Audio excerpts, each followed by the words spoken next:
শাকিব খানের সঙ্গে তাণ্ডবে বাজিমাত করেছিল সাবিলা নূর। দর্শক তখনই প্রশ্ন তুলেছিল, বড় পর্দায় আবার কবে দেখা যাবে সাবিলা নূরকে। ঠিক সেই সময় শোনা যায় রাক্ষস নামের নতুন ছবিতে অভিনয় করছেন সাবিলা নূর। পরিচালক মেহেদী হাসান, যিনি এর আগে বরবাদ বানিয়ে তাক লাগিয়ে দিয়েছিলেন। ধামাকা বলে দিলে তো আর ধামাকা থাকবে না, সো দেখা যাক কি হয় ফিউচারে। কিন্তু ঘটনা হঠাৎ মোড় নেয়। একই সময় সাবিলা চুক্তিবদ্ধ হন তানিম নূরের বনলতা এক্সপ্রেসের সঙ্গে, যেখানে অভিনয় করছেন মোশাররফ করিম, চঞ্চল চৌধুরী ও শরীফুল রাজ। দুটি ছবির শুটিং পড়েছে একই সময়ে ডিসেম্বরে। এক্সট্রিম মশার কয়েল প্ল্যান্ট ফাইবার দিয়ে তৈরি, তাই সহজে ভাঙে না, সুগন্ধিযুক্ত ও নিরবিচ্ছিন্নভাবে চলে। ডেঙ্গু, চিকুনগুনিয়া বাহি সহ যে কোনো মশার বিরুদ্ধে দেয় এক্সট্রিম সুরক্ষা।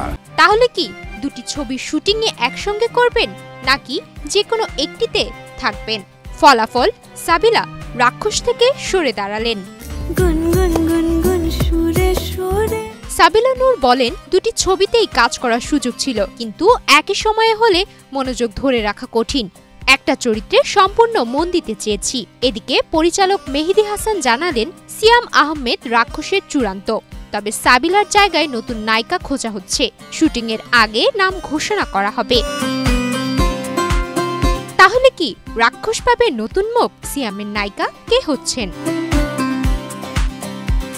বিনোদন ডেস্ক, বাংলাদেশ প্রতিদিন।